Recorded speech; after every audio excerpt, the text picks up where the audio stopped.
Ciara Renee, how are you? Thank you for joining me. I just wanted to chat with you so much. Appreciate you Yes. being here. Thank you. I'm always happy to have these kinds of conversations. I've really been thinking like how do we get people together? How do we, because I so respect you on so many levels as an artist, as a human being, as an activist. Like how do we get some sit down conversations going so that we're really focusing and energizing this moment. Like there's so much emotion and energy out there, and it's so incredible in so many ways and heartbreaking in so many ways and powerful. And it's just like, okay, so where are we steering this towards? Right. And I feel like there's so much going on in this moment. And so I just want to like get right to it. These talks about growth are very important. For you specifically, you know, losing a job or a show closing is not new for an artist. As a Black person, hearing about what happened to George Floyd, unfortunately, is not new. COVID is new. That's new. That's new. That's new. Ha! But you found a way to stay hopeful and giving at this time. I see on your Instagram, you're helping people do like workout classes. You're literally talking to people with their emotions about this time. How are you staying so hopeful and giving at a time where there's so much heaviness? um because I honestly I vacillate between like extreme like nihilism and extreme hopeful optimism, in my own brain and in my own like processing of emotions and what's going on. And the anytime that I find that place of nothing matters, what's the point? It's always because I'm thinking like way massive globally, like things that I can't control or really affect, like, or affect in the big way that I want to, right? And also when I think like there's no purpose to anything, like there's no like reason why I'm doing something. So for like my career, for any of my activism, for just being a human being, like if I feel like I have a purpose and I'm moving towards a goal, or I'm moving toward, there has to be like a vision or like something that I'm aiming towards. If I have that, then things don't feel like insurmountable and impossible. They don't feel out of control. They don't feel, like just like too much, just overwhelming. So and like it doesn't matter. So for me, like I don't want to live sad. I don't want to live hopeless. I don't want to live feeling chaos all the time. I mean, obviously that's something that's going to happen and that's okay, but if I can continue to focus on what I want and what I'm looking towards, which is like, if you believe in manifestation, that's been a big part of like my journey. I feel like as a spiritual being, and as like a religious person as well, like just believing that I have the power with my energy, with my thoughts, whether they be negative or positive, to bring into my life negative or positive. So I would much rather focus on the positive, if at all possible, so that I can bring that into my life. Yes. That's one of the reasons I wanted to talk to you. You seem so focused on personal growth, and at this time when there are, this is a whirlwind, these last couple of weeks and months. Mm-hmm. You have a mantra or a practice that grounds you, at this time, like what sustains you underneath all of this? I think like, I think it, the thing that's hard, I feel like, about growth and like self-healing and being grounded and like a consistent self-care practice, like all the, for me, it's never the same thing day by day, really honestly. And Yeah. it takes trial and error, and it takes like, I have to be conscious and I have to check in and be like, what do I actually need today? As opposed to yesterday, as opposed to tomorrow, what do I need in this moment? And some days I need to eat so much chocolate. And some days I need to work out really hard. And some days I need to scream into a pillow, which you've seen. Some days, that was a bonding moment for us. Some days, you know, I need to create. Some days I need to journal. It really is different. And different, you know, these different kinds of ideas of self-care, they all do something different for me, you know. And some days I'm just so overwhelmed, I need to take a break from social media.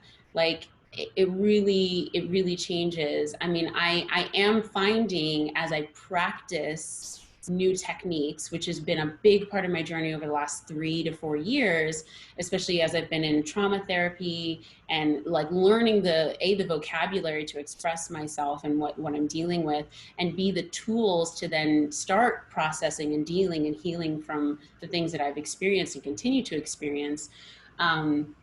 You know, now that I have these tools, I practice them and I say, oh, you know what? Meditation does work for me, but if I try to do an hour of meditation every day, I lose my mind. Okay. It's not, that doesn't work for me, and that's okay. And like, I love a bath, but a bath every day, not going to happen, and not what I want anyway. Like, you know, I love hot cocoa. I'm not going to drink whatever it is, you know, the things that make me happy, raspberries or something, like whatever those small things are that like make me feel better, that calm me down. I can't use them necessarily every day for me. And it's trial and error, and it's checking in. And that to me is the most important thing that I feel like we need to be focusing on now, is like level of consciousness, checking in the moment. What am I feeling? Yeah. What am I trying to accomplish?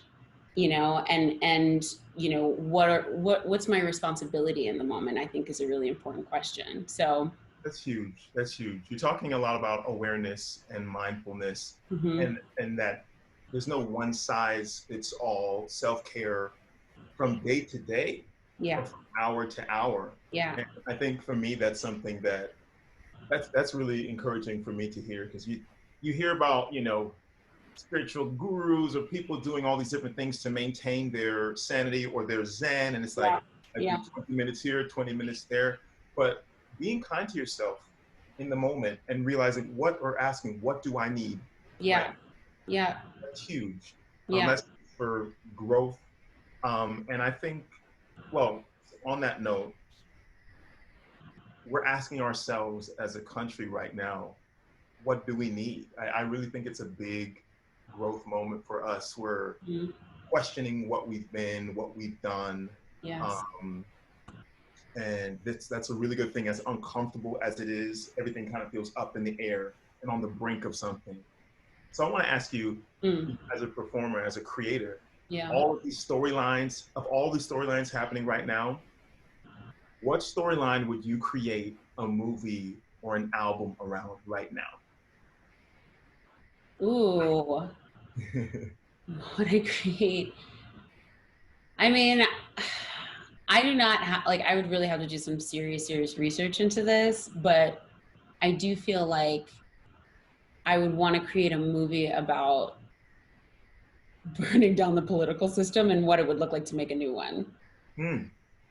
But like in Yeah. a good way, not like a Gilead way from Handmaid's Tale, like in a good way.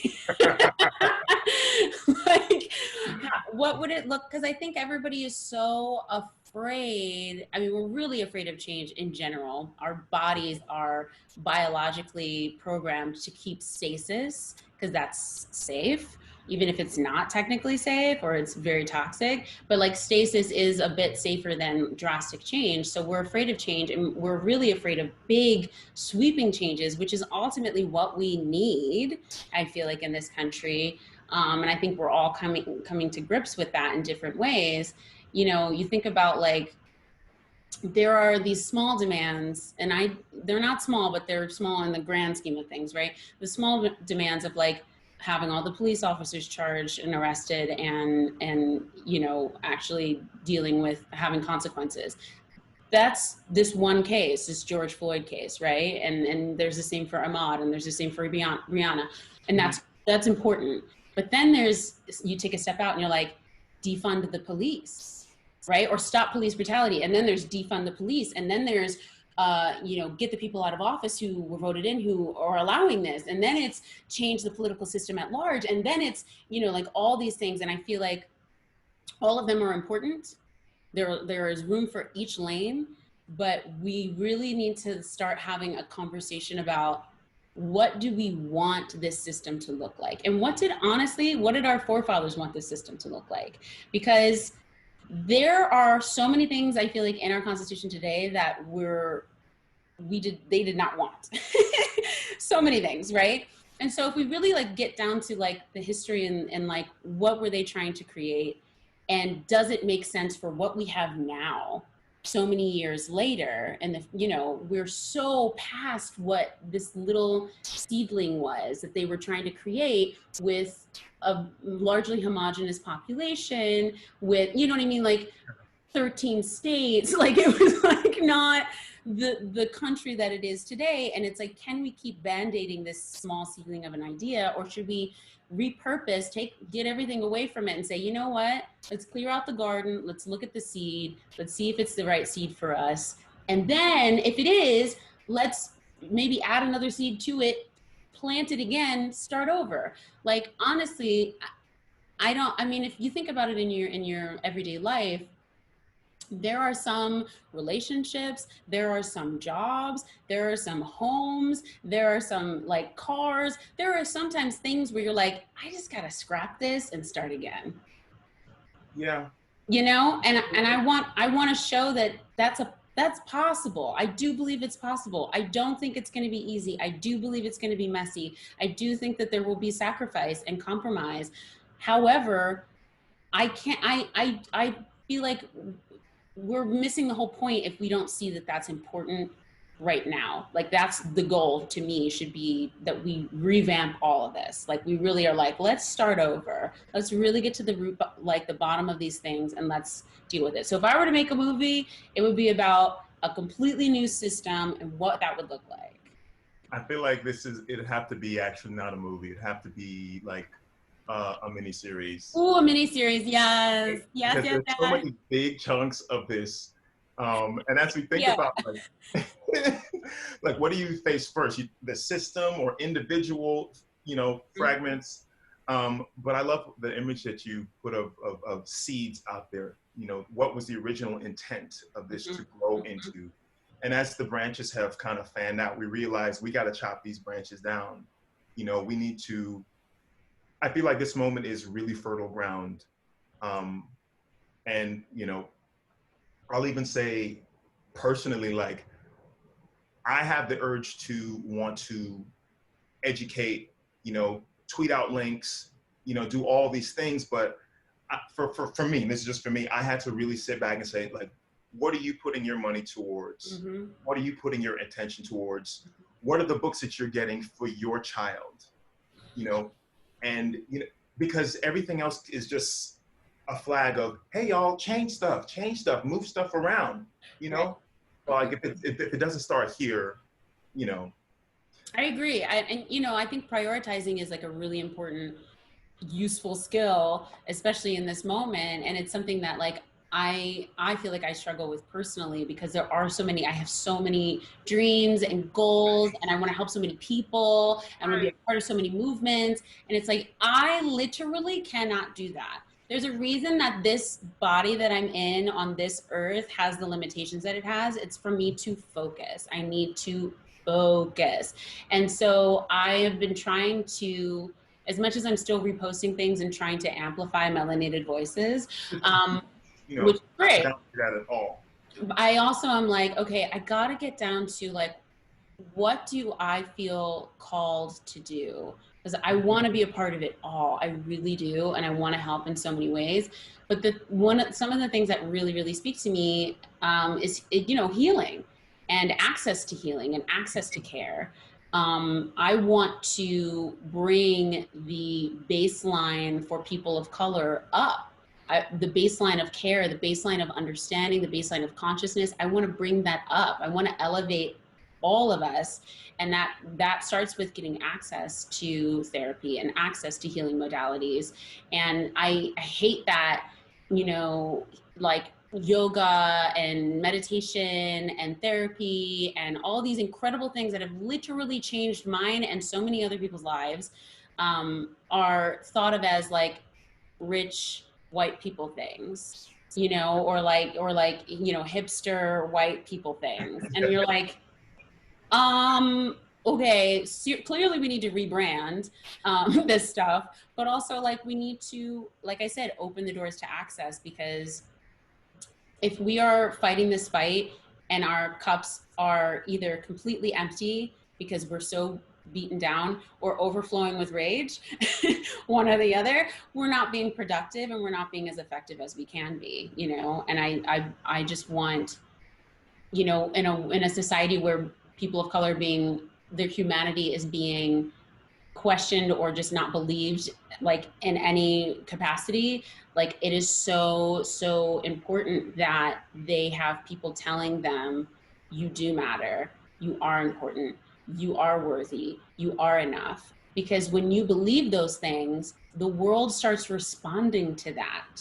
Even in a messed up society like we have right now, the world, the universe has to start responding to you believing, I am enough, I do matter, I am okay, I am great, I am powerful, I am, you know, whatever the I am statement is. Like, but if you can't get to that place because, and rightfully so, like if you can't get to that place because you're dealing with trauma, you're dealing with just survival needs in general, you're dealing with, you know, racism, microaggressions, all the things, if you're dealing with that, police brutality and fear for your life, how can you get to a place where you feel like you're enough, where you deserve good things, you know? How can you, when you're dealing with all those things, and then if you happen to be a Black person, or I'll take it out even further, if you're a creator, an artist, and you think, well, like you said, you there's so much you want to do, Mm-hmm. and you're not focused, and you're not prioritizing, and you're not taking into account what your gift is. Um, Oftentimes we freeze, you know, Mm-hmm. and that was going to be my next question, but you kind of touched on it. You know, we want to, some of us want to be activists, we want to be performers, we want to be producers, we want to talk about the moment, this incredible moment that is happening, and we want to address what's going on. And it can all feel like too much. You talked about prioritizing, Mm-hmm. but when you feel that, do you go through a checklist of who am I, or like you said, what do I do? You know, what do I want? What am I prioritizing at this moment? Mm-hmm. Can you talk about that moment for you, those freezing moments? Yeah, I mean, I freeze a lot. I really do. I get paralyzed a lot. That's I, also a deep part of my trauma and the intergenerational trauma that I've dealt with as a person of color and as a woman. I freeze. I get very overwhelmed. I get very anxious, very scared. My level of uh, like agitation is higher than a person who hasn't dealt with the kind of trauma that I've dealt with. That's, I believe, something that we need to understand across the board for people of color and across the board for most women. Um, so I do deal with this a lot. I deal with my body being completely overwhelmed and shutting down, or just my brain shutting down, being paralyzed, being, you know, and then what I do is I make a list of all the things. And honestly, the list makes me sick to my stomach because I look at how long it is and I'm like, I'll never accomplish anything.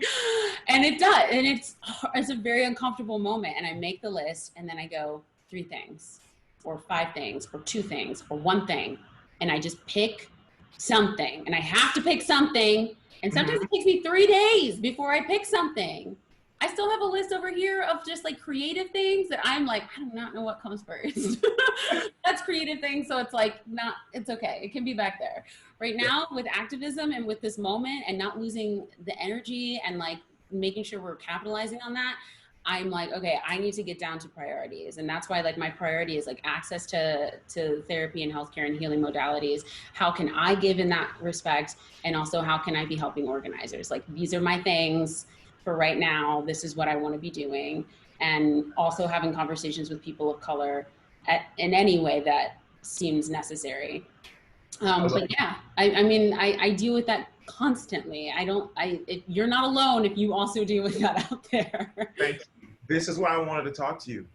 It's really a time for all of us to create fearlessly. You know, we wanna move. We definitely just don't want to stay stagnant. But how do we deal with those moments? I feel like we don't talk about those frozen moments. Yeah. But in the midst of all that, you know, one thing that I'm realizing when I have my frozen moments right here in my room, I can't do it alone.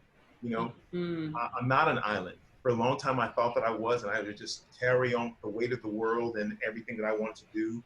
I had my gift in line, but I was doing too much by myself. So, can you talk about when you want to collaborate with someone, whether it be as an artist or an activist, when you want to reach out to an organization? Like, how do you do that? Do you cold call them? Do you email them? Do you just DM them? You know what I mean? Because we're intimidated about those moments. Like, just Yes. So intimidated. Well, it's interesting. Like I've been looking now for organizations that help people of color and women get access to healthcare and access to healing modalities, and they're few and far between. That stinks. But I was like, oh great, okay, so there's work to be done here for sure. Yeah. This is my groove for sure. So I found a couple of those places via Instagram, and I've been signal boosting their efforts and also donating in the capacity that I can. And so, because I'm verified on Instagram, it's helpful then when people see that and they see that, you know, I have a sizable following, then they're like, oh, okay, you're like somebody I can actually talk to. So I have DM'd them and I've said, hey, I don't know where you guys are and like, you know, what you need next in this moment, but I am here in whatever capacity. I will continue to signal boost, obviously, but like, I'm interested in this work and I think that I can be helpful here. So let me know. And I've had responses of like, that's awesome to know. Right now we're still organizing, deciding what's next, but we'll let you know. So that I was just like, look, okay, I'm going to DM you because at least this way, you know, that I'm like a real human being. I'm not a crazy person, you know, and you can see some of the work that I'm already doing by you know having these workout sessions and by having you know breath sessions and just talk through your feeling sessions and you know like I'm trying to be a part of this work even in the way that I know how, you know. Can I tell you how inspiring that is to see? Because sometimes we wait for some huge backing organizations to get behind us, but whether you have 10,000 followers, a million, or 20, I think it's important to know that you can help, right? You are putting a signal out there to help. And that is not, you can't, so many times we minimize our little flags, you know, our little opportunities to reach out. So I really applaud you for doing that. That's a huge example. And you don't have to know everything about what you're doing, you know, to serve. Which is so hard. And this is something that I feel like women deal with all the time. We like say to ourselves, well, I don't have a degree in that, or I'm not qualified enough, blah, blah, blah, blah. And I just want to remind you all that so many people are unqualified to do their job. As you can see, the president is unqualified to do his job. So if he can do it, we can do it. And we will make mistakes. This is the thing. I love that Brené Brown says this. She says, and I'm going to butcher whatever, you know, I'm like kind of throwing a couple quotes together, but it ultimately, if you are going to get in the ring, you are going to fail. It's not a question of, will I fail or not? It's like, no, you will fail. It's how do you get up? How do you continue the work? That's all that it comes to. You will fail, make peace with that. And I've messed up. I've made mistakes. I've had people call me out. It sucks. And it's also great because then I know this is how I move forward. This is how I get back up. This is how I do better. And that's really like what I think this moment is about, is all of us learning and taking our falls where we take our falls and getting right back up and saying, okay, what's the next step? And the bravery to do that publicly is incredible. You know, I feel like she also says that the biggest critics of the people that are in the arena, they don't count. They don't count. You have to be able to block out that noise and say, you know what? I know my gift. I know how I want to serve. I know my lane. And I'm going to continue forward. And that's it. I want to switch gears for a second. Yeah. You as a performer, because, you know, we got folks listening in, people that just came out of conservatories in this new world. I want to talk about your versatility, my friend. Did The Wrong Man off Broadway, what, 8 months ago now? And you were giving us smooth R&B vocals. Then fast forward, you are Elsa in Frozen on Broadway and giving us full belts of Let It Go. You're very versatile as an actress and vocally.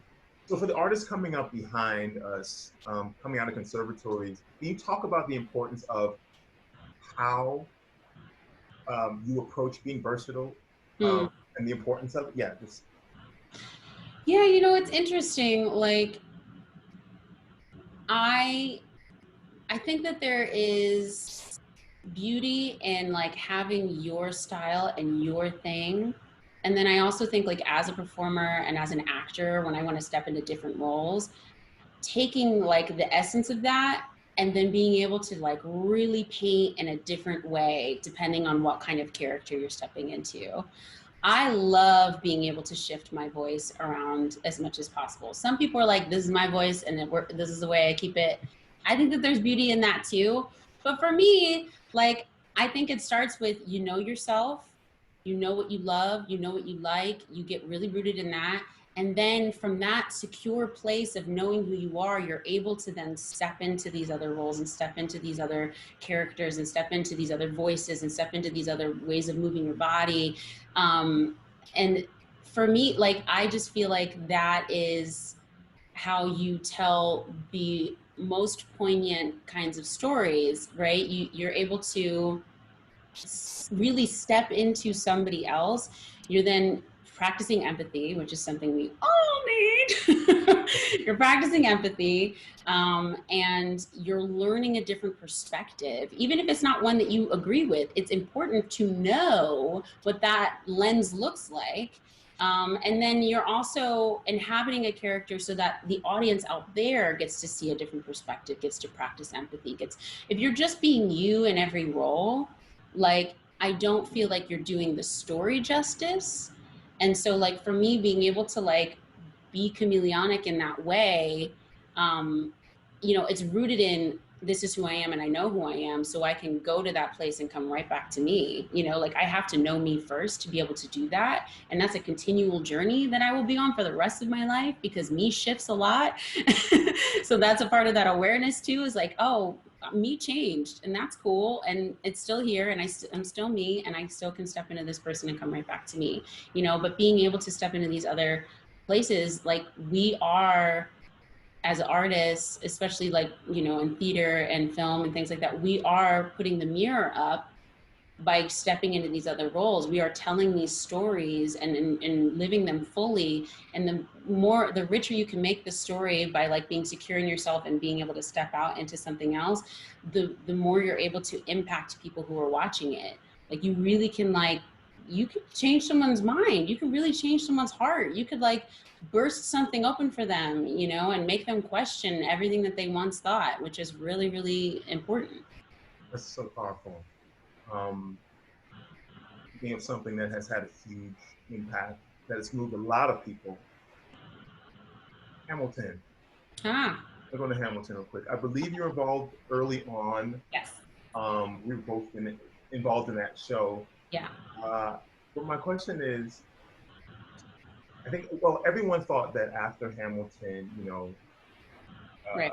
this huge explosion would happen from the stage to backstage Uh-huh. to producers, Mhm. and but it hasn't. If you could get all of Broadway's directors, writers, producers in one room, Ooh. what would you say to them? You had all the ears at one moment. Oh, I would I know. say, unpopular opinion, white men, shut up, sit down, stop Mm. making. I mean it. Meaning your Shut turn. up, sit down, stop making. A. I would say to all the white women in power, listen, listen, listen, listen, listen, then speak. Mm. We all need to be talking about intersectionality way more than we are. Way more. This is not just black and white, okay? Especially for women of color, it is not just black and white. There are intersections of being female. There are intersections of being colored. There are intersections of being maybe LGBTQ+. There are intersections of being trans. There are so many intersections of privilege, of class, of economic status. Like, we need to be having those conversations. And so I would say to everybody who's made 2, 3 Broadway shows in any capacity as director, choreographer, producer, whatever, you should probably sit down and you should probably start funding people who don't look like you, who don't think like you, who don't have the privileges that you do. But that is what it's really going to take. It is not this idea that like we can change it from the inside really slowly. It's like, okay, so you're asking me to bear 1,000 pounds and just walk really slowly through my entire life with it and hope that a couple pounds fall off. Yeah. That's what you're asking. Guilty. Yeah. For sure, for sure. I mean, that is like that's a belief. We're like, well, if I can just get to like the Meryl Streep status or get a couple Tonys under my belt or go blah, blah, blah, blah, get a certain amount of money or platform, then I can start speaking out from like the safety of that. To that, I say, like, you are, every moment that you don't speak, you are contributing to the weight that others are carrying and dragging along with them.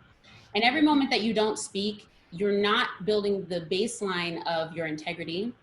And every moment that you don't speak, like, you could be wasting, because honestly, not everybody's gonna be Viola Davis. Not everybody's gonna be Oprah. Not everybody's gonna be Ava DuVernay. Not everybody's gonna be, you know, whoever else. Like, no, not everybody's gonna get to that safe place where you can speak from. We've got to start doing it now.